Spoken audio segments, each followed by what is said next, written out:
Okay, good afternoon. We're going to go ahead and get this started. The first 20 minutes or so will be the LPD we had to push to the town hall.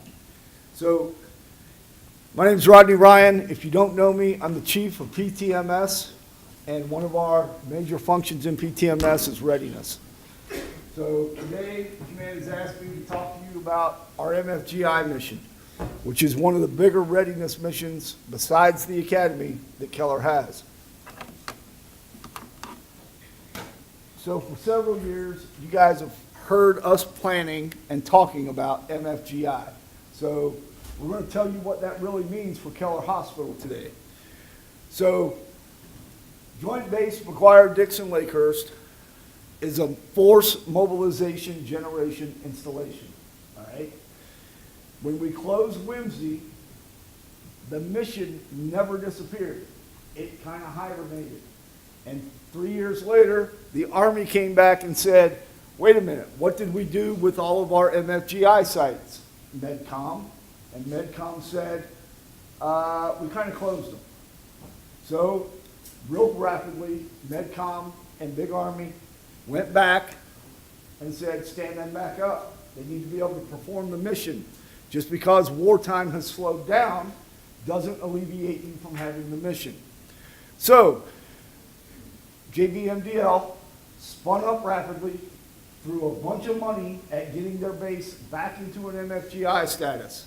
So what does that mean for Keller? We are their medical support. They are in our health service area. So we still have that mission. Currently, we are planning a major MOBEX and real-world mobilization of a small unit in March, and then pushing through about 1,000 soldiers through the MFGI/SRP site. MFGI is more than medical. It is everything you need to do before you deploy as a reserve Compo 2 or 3 soldier. So our mission at Keller is to support the MFGI mission by implementing standardized SRP soldier readiness processing for mobilization and redeployment in order to support optimal individual medical readiness mission accomplishment in assigned AOR. The unit we are deploying next month is heading to AFRICOM, okay? So, we know we can't do this mission alone, so AR MedCom has assigned the 7250th Medical Support Unit, the 7411th TMC, 7238th Medical Support Unit, and the 7202nd Medical Support Unit. An MSU has roughly 60 people in it. A TMC has roughly 60 people in it. They are reserve forces. So we are constantly coordinating with these units so that C plus 3 or 2, C plus 5, that's initiation date, the 7250th and the 7411th right now, that changes in October, would land at Fort Dix, SRP themselves because they're reservists, and then take over the medical mission. That is 3 days after the presidential directive. Now, these units in current state are not fully manned. You guys, especially the green suiters, realize that AR MedCom is constantly filling medical MOSs throughout the Army with reservists. So right now, I believe the 7250th has roughly 45-ish out of the 60 personnel they're supposed to have. The 7411th has less, okay? Keller has to fill those backfills out of high for that first 30 days until AR MedCom can get people on the ground to fill their slots. That's the overarching impact on Keller. So how are we going to do that? Well, before I get into how we're going to do that, let's talk a little bit about what the mission and the organization looks like. So you have JBMDL, you got a 1-star in charge of the MOB site. The MOB site, just call it Fort Dix, okay? What you guys know is Fort Dix. You can see MedCom and then hence Keller, is a supporting agency of something that is much bigger than us. All right? It's much bigger. A lot of you have never been to Fort Dix. Fort Dix is much bigger than you can imagine. All right? There was an article today on a website. Fort Dix is the 38th largest Army, or 38th largest military base in the United States. Now think about that. We don't reign. Air Force Academy does reign. Fort Dix is the 38th largest post in the U.S. All right? So, all of those units and those supporting agencies show up at C+7. That's 1,500 reserve soldiers show up to support the mobilization effort on Fort Dix. They're not currently there. They will show up, plant themselves, and become what you would think of as permanent party for the next year. All right? So when you ask me the question, well, why can't the Air Force Clinic help? I'll get to that. Mainly because the Air Force Clinic will be gone. So, they show up, we start executing at C+5, the MSF arrives at C+14, onward, we are surging. All right, what does that look like? This is what it looks like.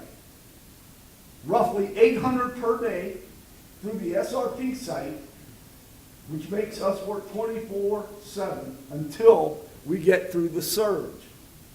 That's why we have 4 units assigned, because the first 2 will show up, and within 30 days, the other 2 will show up. Ideally, whether or not they're all 100% manned is a completely different animal, all right? Or have the right specialties. If you're assigned 60 people and you need an optometrist, but you have 0 optometrists because AR Medcom deployed them, Keller, guess what? Your optometrist has to come down here and fill that slot. And you can pick and choose what those jobs are that are in that MSU or TMC. So, as you can see, once we are at 800 capacity for roughly 30 days, we did not deploy, well, that's not true. In 2004 and 5, we were pushing about 600 per day at Dix, all right? We've never achieved 800. We don't know if we can achieve 800. What we are going to do next month is validate whether or not we can push 200 in 8 hours. So that still doesn't reach 800 a day, right? But that's what we're testing next month. The general that's down there and in charge of the MFGI mission has already said next year he wants to mobilize all of them to a base somewhere. They do a culminating exercise and redeploy back to Fort Dix, because we haven't practiced the redeployment back to the U.S. since we ended mobilization at Fort Dix 5-6 years ago. All right? So, I know you all want to know, what is the Keller impact? What does that mean for me? What it means is we have 6, actually it's 10, we have to fill for the duration of the mission 10 spots.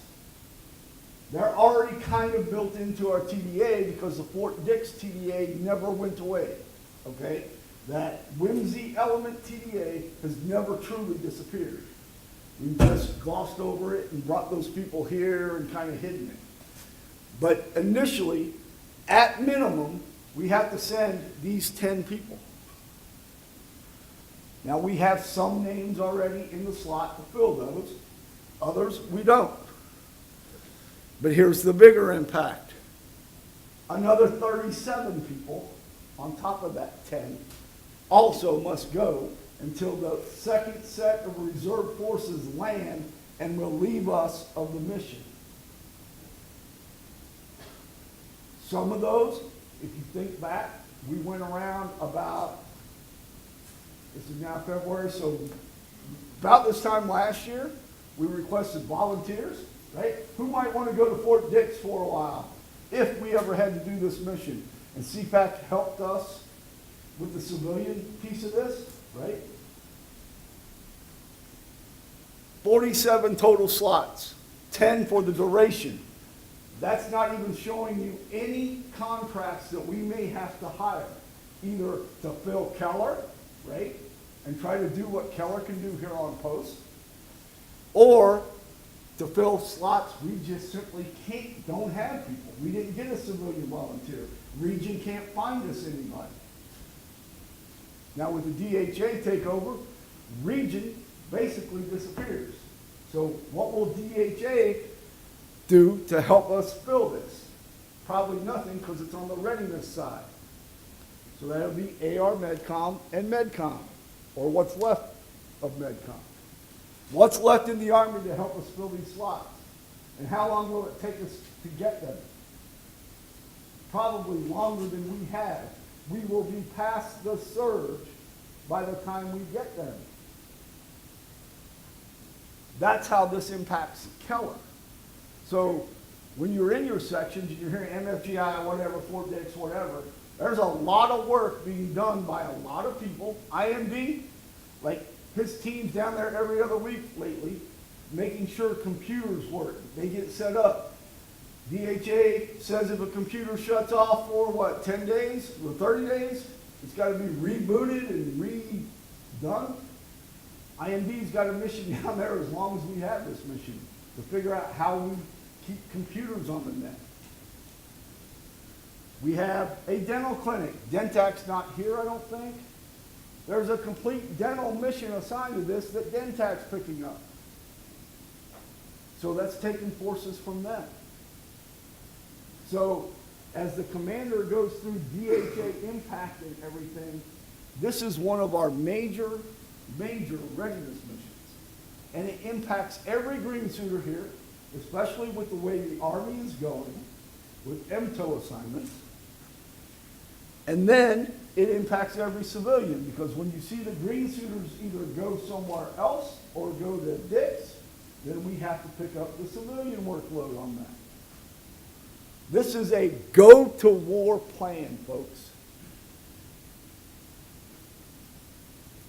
So, where are we right now? Right now, we're at a little bit beyond the red dot. All right, right there. On March 13th, the 7250th and the 7411th will land with their advance party at Fort Dix. They're going to start doing training and setup from the 15th, well, roughly the 14th through the 17th. What type of training are they going to be doing? ALTA, CHCS, et cetera, to be able to SRP these soldiers beginning on Monday, the 18th. For 2 days, we will mobilize the third.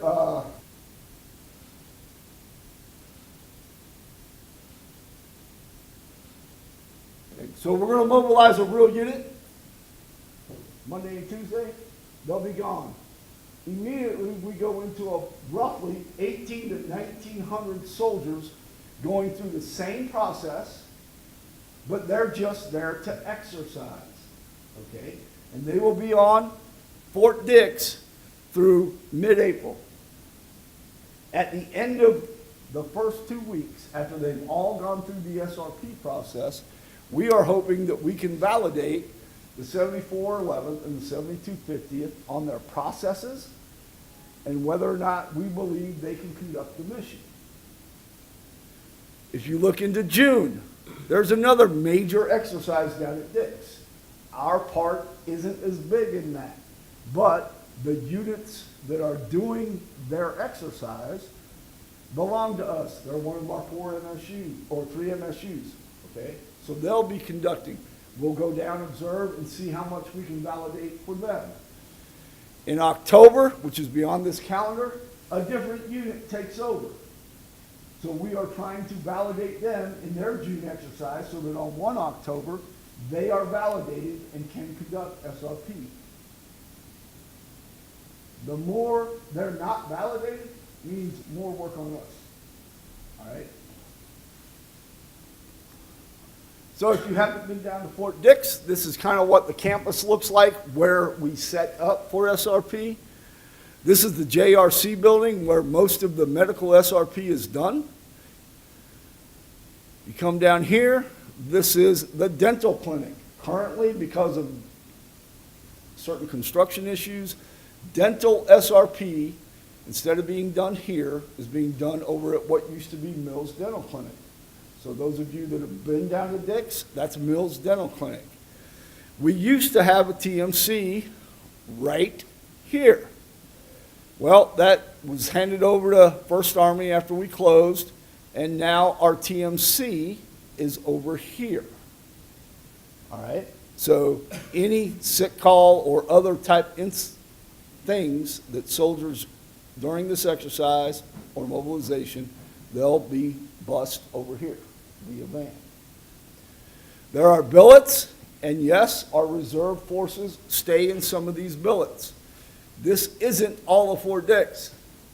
This is a very small footprint, close enough so that while a unit is going through the JRC building, doing everything they have to do, that includes legal, human resource stuff, A&M, medically, shots, legal, you name it, in that one building, they're staying here and then execute out to wherever they're bivouacking or their mode place is. Most units during a MFGI process are either there 21 days, 36 days is the longest, and they don't want to go to that plan because they don't really have enough billeting for that for you to stay there 36 days. So the primary is 21 days at Dix conducting soldier testing. Once you're done with the JRC, you are out qualifying with your weapons. You're doing all of your combat skills as a soldier to get ready to deploy. All right? So that's what that looks like. Yes, you have questions, and the first one is, why can't the Air Force help us? So yesterday I was down with the Air Force Clinic Commander. They are doing a mobilization exercise right now. And to get to the bottom of that question, the answer is this. The Air Force is realigning just the way the Army's realigning. Once they mobilize the units that they are tasked with mobilizing, and the Air Force is set up different, not everybody shows up at one site and mobilizes. The Air Force Clinic is responsible for 6 units, all right? 6 different wings to mobilize them. They know them. They see them in their clinic. Once they are done, the providers in that clinic lift and shift to Shaw Air Force Base and operate that facility with other Air Force folks. So in reality, that clinic's gone. Not everybody goes. You got to keep the doors open for certain things, but the majority of what's in that clinic that's a blue suitor lifts and shifts to Shaw Air Force Base. That's why they can't help us. Now, will that change after DHA takes over? We don't know. So we have to plan to be able to fill the slots we currently know we have to fill without relying on the Air Force to do that job for us. Okay, besides that question. Questions? Sergeant Silvers. So do we have a plan for, say this does get activated, and we do end up shoving a bunch of our folks down to Fort Pitt, do we have an agreement with the outside? I honestly don't know this one. Do we have an agreement with the outside surrounding medical facilities to cover down for any local issues that we might be local medical customers? Great question, because the bottom line is, if we're the only ones down there that are medical because the Air Force left, clearly everything major that a soldier might show up with has got to go where? To the network, which is how we used to do it. So CSD, Major Gossamet and Martha, have been working diligently to rebuild old MOUs and MOAs with outlying hospitals outside of JBMDL, so that we can get a soldier seen for something nobody knew he had when we catch it during the SRP process. So yes, How about here at West Point? here at West Point, got to do the same thing, right? As we look at what we wouldn't be able to do, our greater network has to accept that responsibility, right? Luckily, we're 50 miles from New York City. We have a robust network south of us. I wouldn't say that outside this room, but yes. Other questions? Sir? Does Keller own the non-mobilizers that will be medical cleared for AFCON, like pretty strict requirements? So, for the overall mission, so for this mission coming up and any mission going forward, so we are not setting up a WTU. I think everybody goes back to, there used to be a Right. WTU site down there. Anybody with a medical team determines as non-deployable we will make non-deployable, they go back to the MFDI command team, they will manage the whole platoon, which will process the personnel back to the unit. Additionally, if we have cleared them originally and they got injured in that 21 or 14 days of training, and then the doctor said, hey, yeah, this guy, he fell, broke his leg, he cannot deploy, but he's now owned by the Army after the 25 days, as they say. Those personnel would go to that platoon and then they'd be transferred to the WTU closest to their home installation. So we in Keller and our MFGI site will not be responsible for these personnel for long term. That's your question, sir? For mobilization, demobilization. Right now, it is the same. Same policy, sir. The closest WTU to your home if it's that type of injury. So we're still looking at the length of time we keep them to just look at the initial process of demo. You're looking at maybe 2 to 3 weeks, and then, hey, we can't take care of it in that time frame, and we send them to that WTU. But it's a great question because most people, most long-term civilians here think back, oh, we had 200 people down there, and we did. For months. But the intent is to no longer stand up a WTU for demo. They got to demo back and get off of Fort Dix, okay? So that is not part of the current plan. Did that change? Absolutely. Nobody thought we would stand one up here at West Point, and we did. So. Other questions? No question? Sir? Megan, yeah, looking at the 37 people in addition to the PDA a little bit, so are we doing the IMA thing, like individual medical opportunities, contact, like, I'm a 65 Delta, there's 2 up there, and only, well, 0 authorized besides the IMAs. So just looking at that, I mean, I'm sure you guys have, tore up the IMAs and tried to get them to support this too. So some of that's really the worst case scenario. That's what we targeted, hey, with the early numbers and our worst case numbers that we've got from our units, this is kind of the max we're gonna have to participate. Hopefully it's a lot smaller than that, but we have to be prepared for as much as that at the mission. So that there's questions with the IMA. So they might be assigned this IMA, but when the balloon goes up per se, they might be pulled and sent with John Smith's unit going elsewhere as well. So but we'll, at the same time, we have to activate them, bring them in here short notice, block the working as we go. So again, our total IMA is, I think, about 12, probably. Okay. Yeah, for the whole organization. So that's not going to necessarily fix I'm that. just looking at the provider, and I'm like, I know 4 is Delta.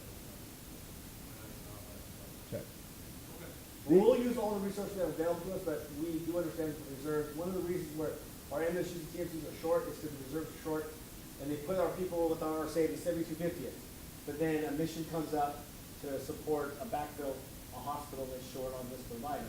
So they pull them up that unit, send them to this mission for 6 months, 9 months, then bring them back. And that's kind of the flow. So even our IMAs could get grabbed from us to go with other people, vice versa, so we'll just see how that goes along. And that's another piece you don't see. Our credentialing department, there you go, working every day to certify or credential the providers in these units. They'll get 100%, and less than 8 hours later, 4 of them have gone off to support another mission. He's waiting on 4 more names to credential. That's happening every day. So as we have written an op order, it is 113 pages long. But that doesn't cover the nuances of Keller, right?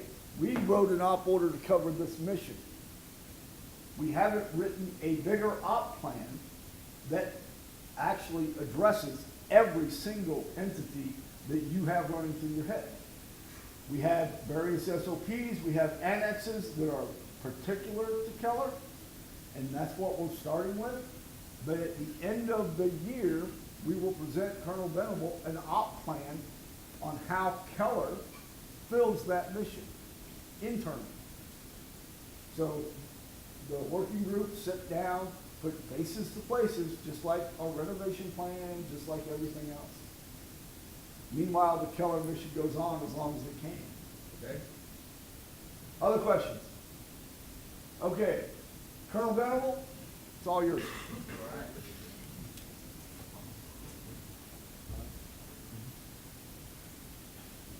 All right, you guys hear me in the back? Okay. All right, so I just have a couple of topics I wanted to discuss this afternoon. The first is just to make sure everyone understood what's going on with the OB service. And then I'm going to transition into an update on the DHA and really just hit what's coming our way here in the next few months and what we can expect as far as decisions from the DHA.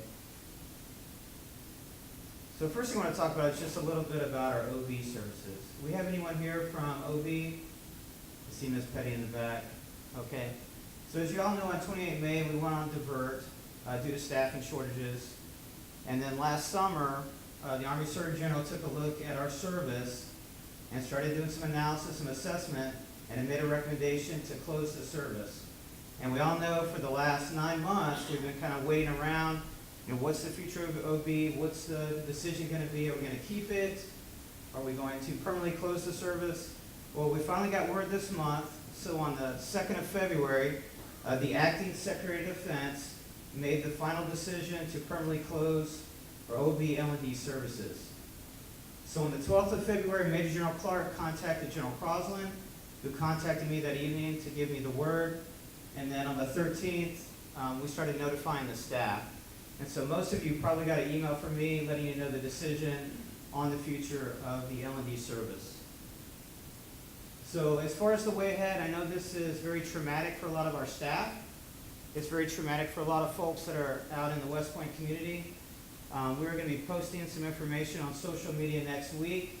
We're actually publishing an article in the Pointer View.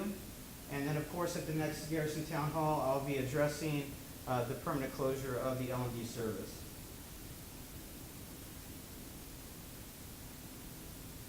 Down button, sir.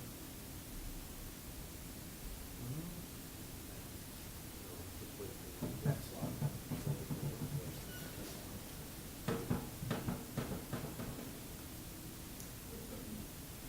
Okay, we'll do this the old-fashioned way. Hey, but this afternoon, really what I want to do is just publicly recognize all the folks that worked on the OB L&D unit. And I know I probably missed some names up here, but I just want to thank everyone on the OB L&D team for the service that they provided the community. I can tell you that over the course of the last 9 months, as we were trying to figure out what was going to go on with the future of the service, I had a lot of moms come visit me at my office. We had some folks from the local congressional office come to visit us because there was a lot of concern about what was going on with the service, and really because a lot of the moms that still live in this community, they delivered their children at our facility. And I can tell you that the experience that they had was very powerful. They were very happy with the services here, and they didn't want us to lose that service. So on behalf of the command team, I just wanted to thank all of our team at OBE for what they've done over the many years that they've served here at Keller. I'd just like to give them a round of applause.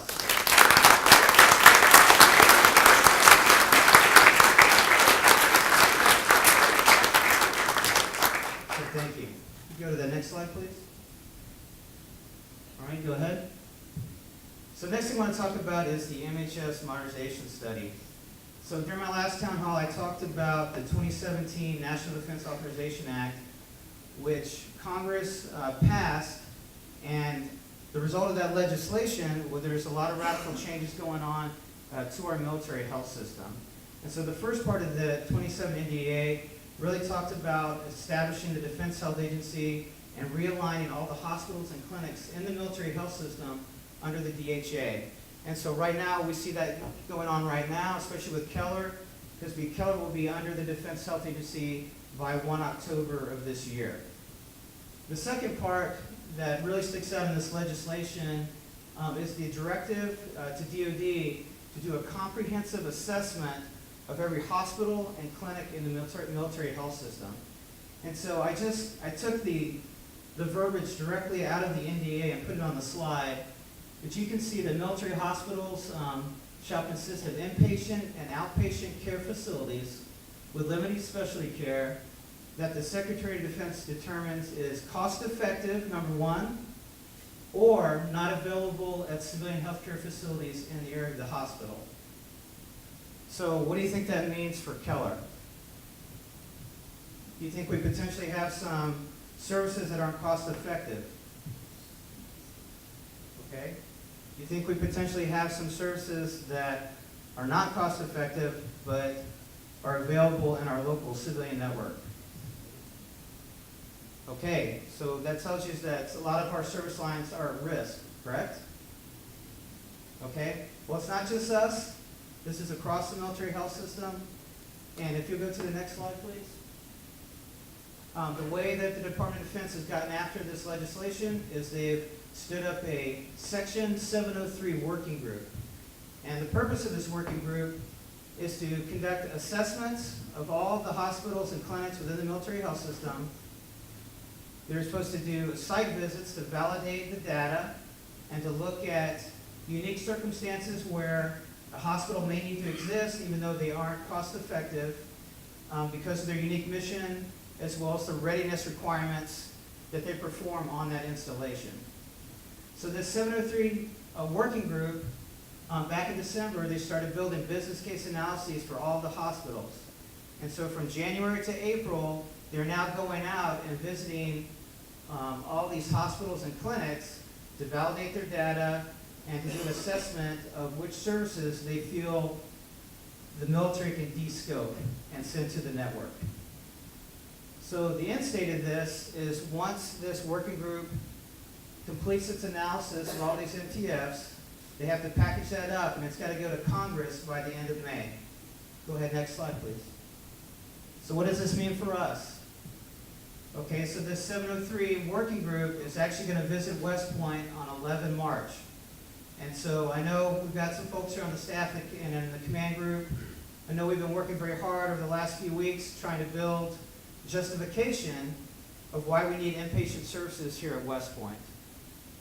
So some of that is driven by our geography, some of the risks and dangers of trying to get off the installation, get off the mountain during inclement weather. The other piece of that is we're really focusing on the readiness that we provide for the academy. So when this group comes on 11 March, we essentially have to present our recommendation to keep inpatient services and give them a justification of why. And so that's what we've been working through, like I said, the last few weeks preparing for this visit. So moving forward, on 11 March, this team's going to come here. They're going to collect data. They're going to interview our staff. They're going to interview the garrison commander. They're going to interview the superintendent. And they're going to walk away from that visit with their own assessment, which they will turn into a recommendation on whether we need to retain services or de-scope services here at West Point. So by the end of May, that report is due to Congress, and I expect by that time frame to have a clear vision of what the end state's going to look like for our hospital. Anybody have any questions about what I just said? So the bottom line, right now there has been no decision to close any services at Keller with the exception of the OB L&D service. But by May, when the 703D working group submits a report to Congress, there will be a recommendation for Keller on whether we will retain our inpatient services. Any questions about that? Yes, ma'am.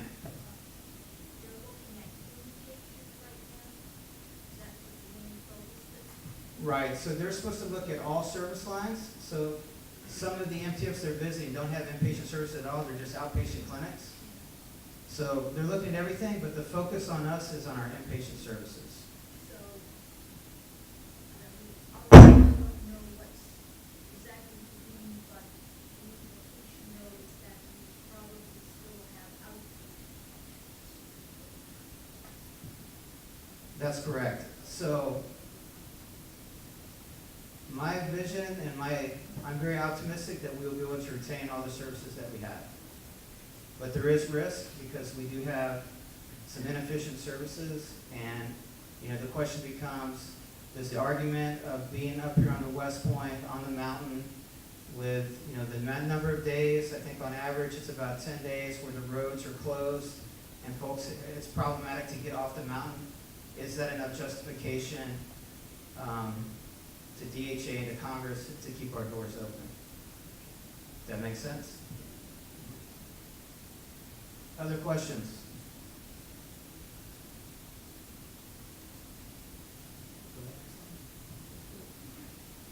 All right, at this time I will turn it over to Captain Haynes. You can turn that off. Alrighty, everyone, we're going to move into some safety awards. So up first is Rhonda Hoffman. She's going to be presenting Jane Chen with an award. So if you guys could please step forward.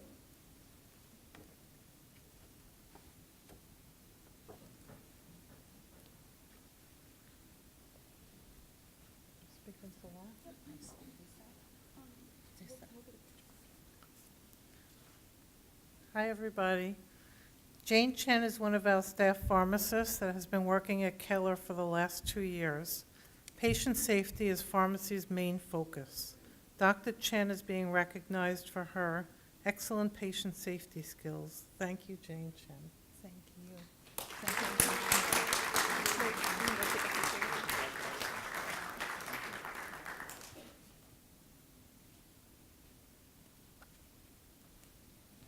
Give a round of applause. Alrighty, up next we have Major Griff. He's presenting awards to Mr. Kent Webb and Mr. Giordani.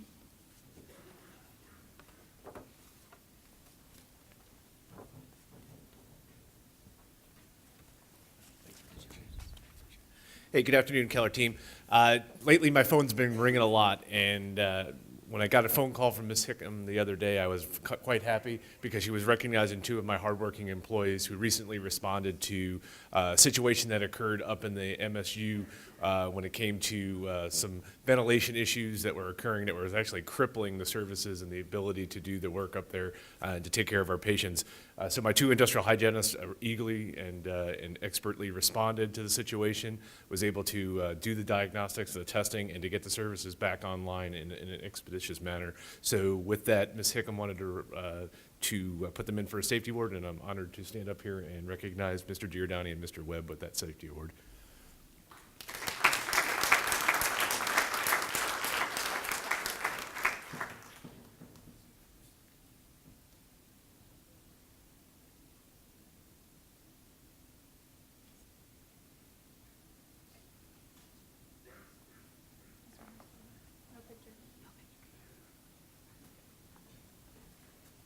Alrighty.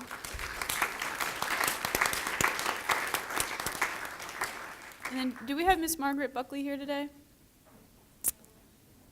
Are you going to take it on her behalf? Okay.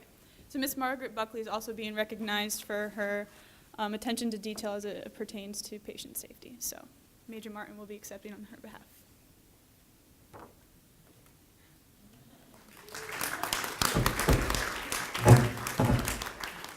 All right, up next we've got TRIS updates by Lieutenant Colonel Ferreira.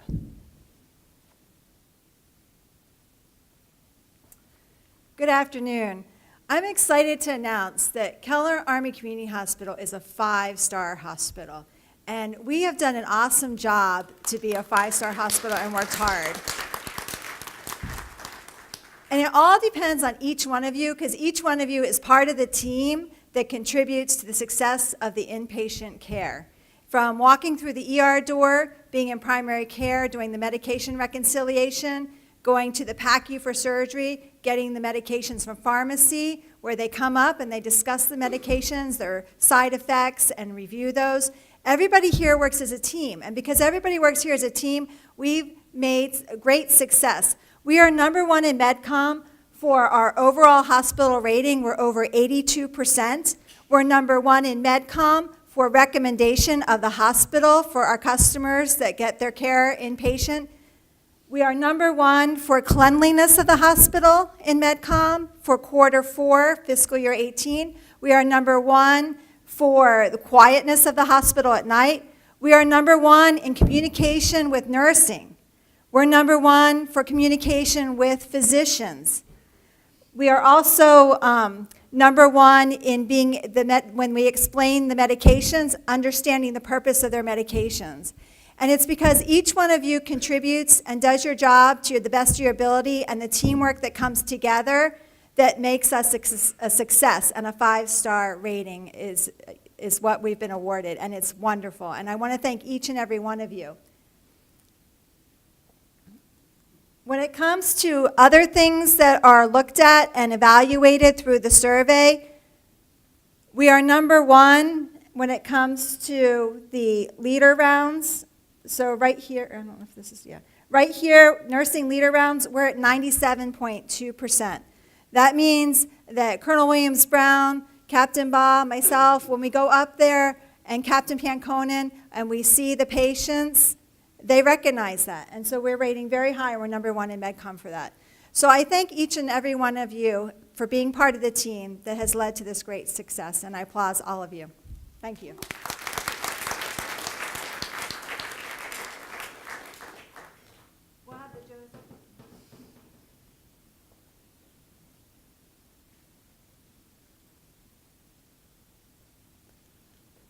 Well, we're not just good at inpatients, we're good at outpatients too. So on the Joe's scores, as you can see, we were number one in MedCom at 97.5% for overall visit satisfaction. Overall satisfaction with provider, we were also number one in MedCom. For other services, ancillary service, we were number one in the lab, in pharmacy and radiology. Best of the best for quarter number one is KACH Health, primary care, CHC, optometry MSAs, CHC MSA, and Dr. Yan. Woo! Our top clinic scores and responses, you can see up there, audiology, dermatology, ENT, general surgery, KACH Health, ophthalmology, optometry, orthopedics, and primary care. Very good. And then providers scoring 100%. The list is there. I'm not going to read all those. I may not. But great job, everybody. All right, I'm also going to talk to you about the Oro visit that we had. You may ask what Oro is. We asked the representative that came, what does Oro mean? It means gold. It's Spanish for gold. That's really, it's not initials for anything. It just means gold. Because Oro comes from the Center for Transforming Healthcare, which is part of Joint Commission. Joint Commission is about the gold seal and doing a gold level job, so Oro is just that. They came, the Center for Transforming Healthcare Division of Joint Commission came and visited our hospital in October of last year. This is their Oro assessment team. What they came to see was assess us on our high reliability organization status, where we are, where we need to improve, and what we can do better. The three tenets for high reliability are leadership, safety culture, and robust process improvement.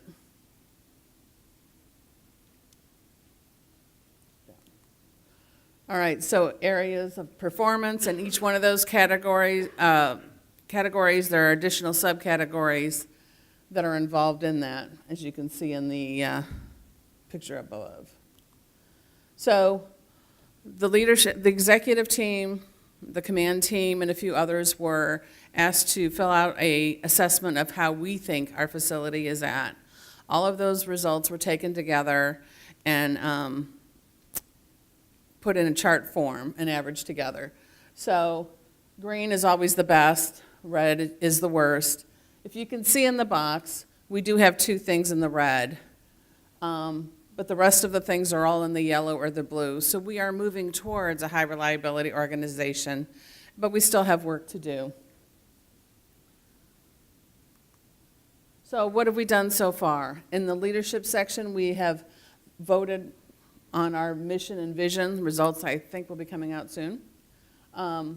We have established weekly leader rounds where the command team goes around to each unit. We've been to a lot of units. We still have more planned.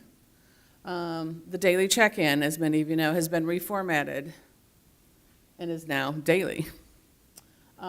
Unit-based huddles are going on in your units. As far as the safety culture, we've incorporated zero preventable harm, patient harm, as part of one of our strategic goals. We have unit-based huddles that have already in place. We are working on and researching a just culture algorithm, and we also already have team steps in place.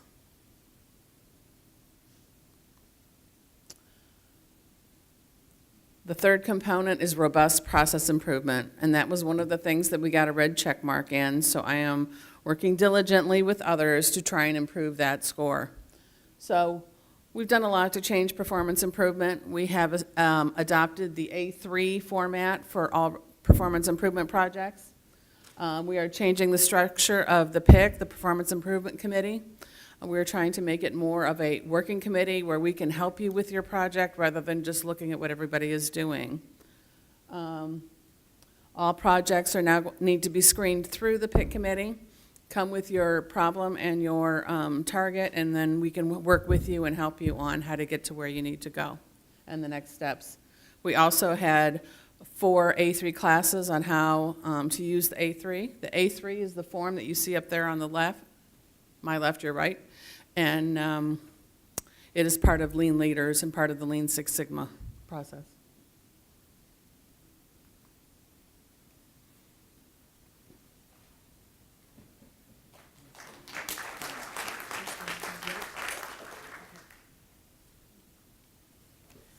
Good afternoon. I'm Gwen Swinson, the population health nurse.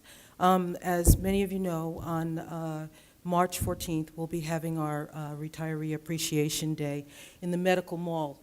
If you don't know where the Medical Mall is, it's that area just in front of the pharmacy. A new word I learned. So the services that we will have will be health benefits, overdue health screening, counseling, A1C, blood glucose, and you can read all of those. Anyway, we're also going to be having at the pharmacy, and we'll have substance abuse and alcohol counseling as well.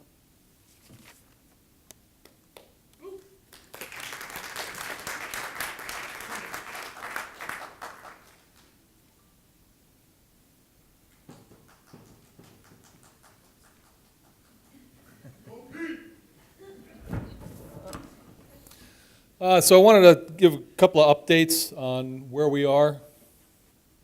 There we go. So we're getting to the end of the Keller renewal phase 1. If you noticed, a lot of this construction has really died down. Most of the work they're doing now is on the computer side of things for the ventilation system. We're hoping to wrap up the vast majority of the work, get the parking lot back open where they're staging by mid-March. Some of the controls work is going to continue on until July, but it's going to kind of be invisible to the people in the hospital. Phase 2, which was the renovations of the second, third, and fourth floors in a combined project, has been put on hold indefinitely. There was a lot of this had to do with space allocation and what resources we were going to keep in the hospital, what resources are going to stay in 606. Because we didn't have a firm plan, the MedCom's decision was we're going to put it on hold until we figure this out. What we're going to do in the meantime, well, that doesn't help me with the 42-year-old equipment that we have in the building, which continues to fail. So what MedCom has asked me to do is to kind of disarticulate the phase 2 project and attack those really critical elements that need to be repaired, and they will fund them as individual projects. All right, next slide. What you might not be aware of is that USMA, the mission side, and the Garrison are embarking on a $2 billion academic building upgrade program to maintain their ABET accreditations. They did a study, and we did not have enough academic space for them to fulfill the requirements for the certification by ABET. So to accomplish this task, they need to make Central Area bigger. And they're doing this through renovating a lot of the academic buildings. They're looking at adding 3 stories on top of Thayer Hall. Right now it's a parking lot. They're looking at building a new science building called KACH. I forget what the acronym stands for, but it's going to be, if you remember the old Central Apartments where they tore that down probably 5-6 years ago, they're going to build that KACH in that location. Building 606, therefore, is going to really be right, it's not going to be on the edge of the central area anymore once the KACH is built. It's going to be inside the restricted area. The decision is that they would like to move MedCom out of that building and take it over and make it completely academic instructional building.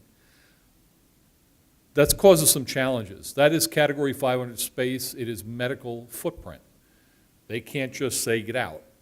In order for them to have us leave the building, they have to identify a location and funding for a permanent new location or locations. And once they identify the permanent location, they can put us in swing space until they build it or renovate an area to move us into permanently. It's on them to foot the bill for that. And their program is really hinging on whether they can find a place to put us. Mission and Garrison and MedCom came up with a couple of ideas, thinking of putting some trailers located in the Arvin Gym parking lot for those cadet-centric activities, cadet health, a sick call, and then moving some of the other functions up to H lot, which is where the PX is, building a 40,000 square foot or 220,000 square foot relocatable complex for DenTech, preventive medicine, occupational health, and all the other functions that we have in 606. It was an idea. It was put forth. Yesterday at the Real Property Planning Board meeting, it was shot down. The superintendent and the commandant wanted Mission and Garrison and MedCom to go back, take another look at it, see if they can come up with a better idea to keep things closer to central area. So that's been put on hold until the next Real Property Planning Board meeting in June, where we all have to collectively come up with some additional courses of action to present to the superintendent and the commandant. Some operations are planning to come back to Keller Hospital out of 606, and they include behavioral health, PTMS, and the call center. We haven't figured out how we're going to do that yet. HFPA is still here, even though Phase 1 is finishing up. Our representative, Andy Golick, will be staying here from HFPA, and he's going to be proposing ways that we can shift systems around inside the hospital and make some space for the entities I have listed up there. I think that's my last slide, right? Okay, any questions? When do they expect to evacuate us from building 606 under this new With having no plan, they would still like to get us out of there by second quarter 2020. That is when they're going to start building the SEAC building. SEAC is an MCA project, a MILCON project, military construction, and in order to fit it in that space, they have to do a lot of blasting. And we're very concerned with doing blasting close to where we do LASIK surgery and where the dentist is drilling into your teeth and having the building vibrate. So they would like to get us out by second quarter FY20. Any other questions? Okay, thank you.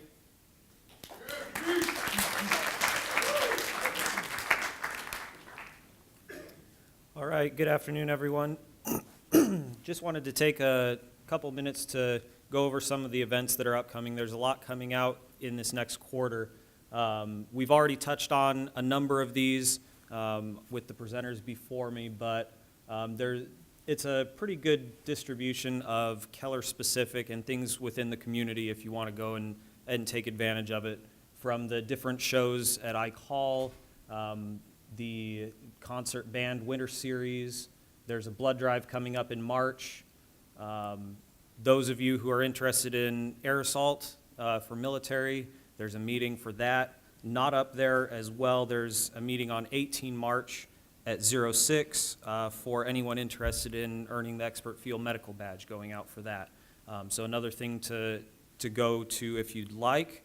In addition, it was just shot out in an email if you have already seen it, but wanted to put out that DAIG will also be holding town halls for West Point in conjunction with the housing. That's on the 4th and 5th of March. So for more information on that, check your email that went out as well. There will also be the company change of command in April. For all military, be aware that the semi-annual APFT is rapidly approaching, so make sure you're prepared for it and sign up on the internet for when you would like to take it. And we also have our semi-annual range coming up as well, followed by graduation. Next slide. I also wanted to touch on a little bit on motorcycle safety, as we're going to start seeing some warmer weather. The motorcyclists are out and about, so whether you are a motorcyclist or not, be aware of them as they bear the brunt of the accidents. Anyone who would like to become, any military who would like to go to the training and become a motorcycle rider, there are the courses. If you don't get into the ones in March and April, then there's nothing till the end of the summer. So just make sure to take that into account. The contact information to sign up is at the bottom. Any questions of me? All right, thank you.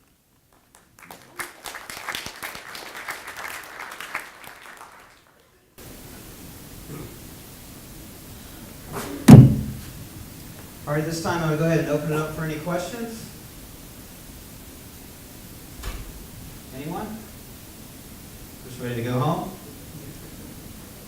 All right, hey, well, thank you for everything you do. I will tell you, I know a lot of the information that was presented today, some of you are probably like, hey, what's going on? Are we going to keep a hospital here? What I can tell you is just keep doing what you're doing. I mean, you look at our inpatient, outpatient, patient satisfaction scores. I mean, we are leading the MedCom when it comes to patient satisfaction. And I can tell you, just looking at a lot of our metrics when it comes to workload, when it comes to quality, I mean, we've made dramatic improvements over the last 6 to 9 months. And I would tell you, it matters, right? So when these teams come and look at us, you know, they're looking at our data. And I can tell you, we're doing very well. So just keep doing what you're doing. Try not to stress out about this. I will keep you informed of the information as it becomes available. But as I mentioned before, I'm very optimistic that we can retain our services and remain an inpatient hospital. Now, at the end of the day, that's going to be a decision for DHA to make and the Secretary of Defense.